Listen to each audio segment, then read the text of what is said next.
Thanksgiving kicks off the holiday season, so does Steve's birthday, and many families are facing weeks and weeks of being in the same home together.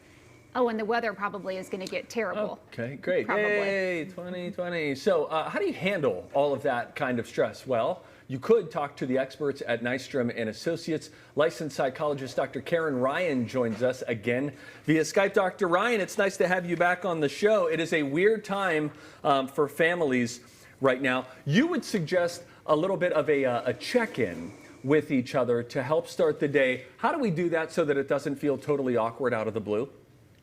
Absolutely. I think it's recognizing that we're in a new transition again, where we're going to be in our homes even more than we were before. We've done this before, we're doing it again. And so naturally having a conversation in the morning about what are the most important things that have to happen that day, especially if two people are working from home. Do you have a really important meeting? When do you need to be quiet?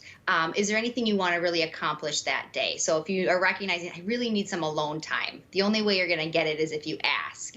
And so saying, hey, I'd love to sneak out for a walk. Or can I do a little bit of reading this afternoon and you cover the kids? Really just being proactive and asking for what you need. It's funny, it's just like one line. That's all you need to say. You just have to ask for it. I love that you say create date experiences at home, and that's maybe with your spouse, your partner, and with the kids too. Yeah, absolutely. When you think about it, there's a difference between you sitting on the couch, your partner sitting on the chair, one of you's on the phone, one of you's channel surfing.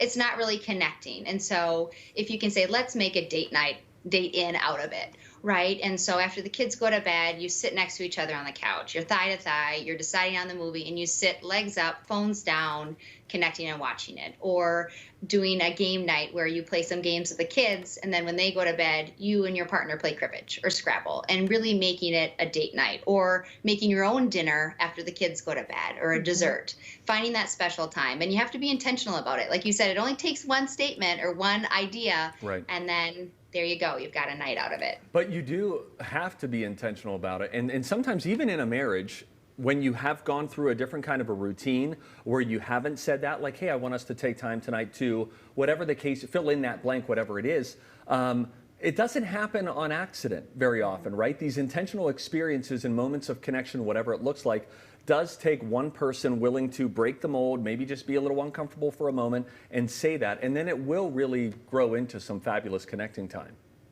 Yeah, I think you're absolutely right, Steve, that we sometimes will wait for the other person or hope that they'll do it. And it's saying, no, there's such power in recognizing what we need and we want, and then making that suggestion, or even saying, let's do this. And I think what you'll find is your partner, your spouse loves that. And so it goes really well. And it's taking that initiative, like you said, and doing it so once a week, once every 2 weeks. Yeah, making sure you get those in. And be silly with the kids too. Like just goof around with the kids. It doesn't take much for them to be entertained by us. And the other thing that you mentioned was have a bedtime routine, and that's what we're struggling with because it kind of feels like it's already Christmas vacation. The kids are home, we're all home mostly during the day and in the evening, but trying to keep that routine is crucial.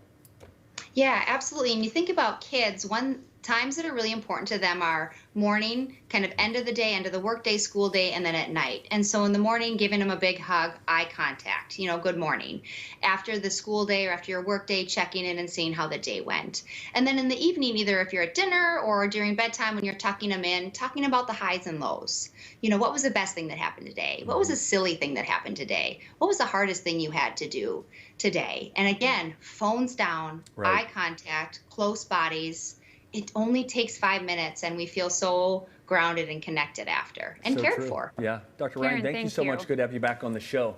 Well, KSTP You're welcome. And Happy birthday, Steve. Oh, thank you. Oh, that was so nice. Yes, that was. KSTP and Nystrom and Associates have teamed up for a series called Conversations on Stress to help you with resources and information you need to handle the incredibly stressful year that is 2020. Join 5 Eyewitness News anchor Lindsey Brown. She's going to be live on the KSTP Facebook page tonight at 7 o'clock for a live conversation about the negative effects on the body due to stress. She'll be with Brett Cushing from Nystrom and Associates as well. They'll take questions and comments and discuss ways to help you better recognize and handle the stress that you're dealing with.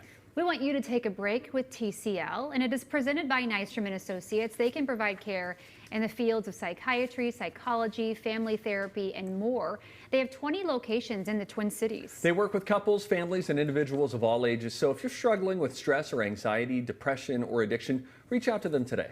So snap a picture of you and your coffee mug and post it on our Facebook page under the Take a Break with TCL post. Then use the same hashtag, Take a Break with TCL. Your picture just might end up on TV. If you need a new favorite mug, by the way, we could offer one up for you. Go to the Soda Clothing website. We partnered with them to create this mug that sums up the year pretty well. If you think the number 13 is the world's unluckiest number, well, 2020 says, hold my mug.